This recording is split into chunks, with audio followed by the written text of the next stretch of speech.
నిజం గెలవాలి కార్యక్రమంలో భాగంగా ఈ నెల 14న బత్తలపల్లి మండలం సంజీవపురం గ్రామానికి నారా భువనేశ్వరి వస్తున్నట్టు పరిటాల శ్రీరామ్ తెలిపారు.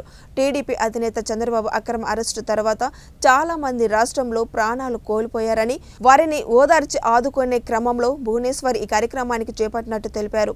నిజం గెలవాలి కార్యక్రమంలో పట్టిన నిజం గెలవాలి కార్యక్రమానికి శ్రీకారం చుట్టారు. ఈ నెల 14న బత్తలపల్లి మండలం సంజీవపురం నుంచి నిజం గెలవాలి కార్యక్రమాన్ని నారా భువనేశ్వరి ప్రారంభించినట్లు పద్మవరం నియోజకవర్గం ఇన్ఛార్జి పరిటాల శ్రీరామ్ తెలిపారు. గతంలో ఎప్పుడు రాజకీయాల్లో జోక్యం చేసుకొని భువనేశ్వరమ్మ ఇలా బయటికి వస్తున్నారంటే ఇది వైసీపీ నాయకులు అరాచకానికే పరాకష్టమన్నారు. ఈ యాత్రను ప్రజలంతా కలిసి విజయవంతం చేయాలని విజ్ఞప్తి చేశారు. మరోవైపు శంకరవరం పేరుతో నారా లోకేష్ మరోసారి ప్రజాబాట పట్టారని శ్రీరామ్ అన్నారు. గతంలో యువగలం పాదయాత్ర ద్వారా లోకేష్ అన్ని వర్గాలను కలుసుకొని వారితో ధైర్యం నింపారన్నారు.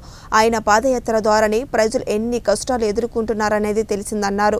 నారా భువనేశ్వరి గారు ఈరోజు నిజం గెలవాలి అనే ప్రోగ్రాంలో భాగంగా ధర్మవరానికి రావడం జరుగుతుంది. సంజీవపురానికి, బత్తలపల్లి మండలం సంజీవపురానికి అక్కడికి వచ్చి అక్కడ చంద్రబాబు నాయుడు గారిని జరిగిన అక్రమ అరెస్టులో భాగంగా ఆ రోజు జరిగినప్పుడు మొత్తం రాష్ట్రం అంతా ఒక ఉద్రేగానికి దీనికి గురైందనమాట.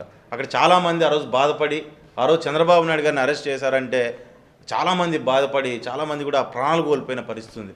అటువంటి వారందరినీ ఓదారుస్తూ మేము మీతో ఉన్నాము అనే ఒక ధైర్యాన్ని ఇవ్వడానికి ఈరోజు భువనేశ్వర్ గారు మన జిల్లాకి రాబోతున్నారు.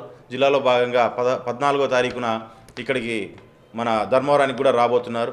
ఖచ్చితంగా ఆమెకు కూడా మీరందరూ కూడా సాధారణంగా ఆహ్వానం పలకాలి. ఎందుకంటే ఎప్పుడు బయటికి రాని మహిళ, రాజకీయాలు ఇంట్లో భర్త రాజకీయాలు చేసినా, కొడుకు రాజకీయాలు చేసినా ఏ రోజు బయటకు వచ్చి 10 మందితో మాట్లాడో, లేకుంటే రాజకీయాల్లో భాగంగానో ఎక్కడో కాంట్రవర్షియల్ స్టేట్మెంట్స్ లేకుంటే ఎటువంటి అవినీతిలోనో భాగం కాని వ్యక్తి.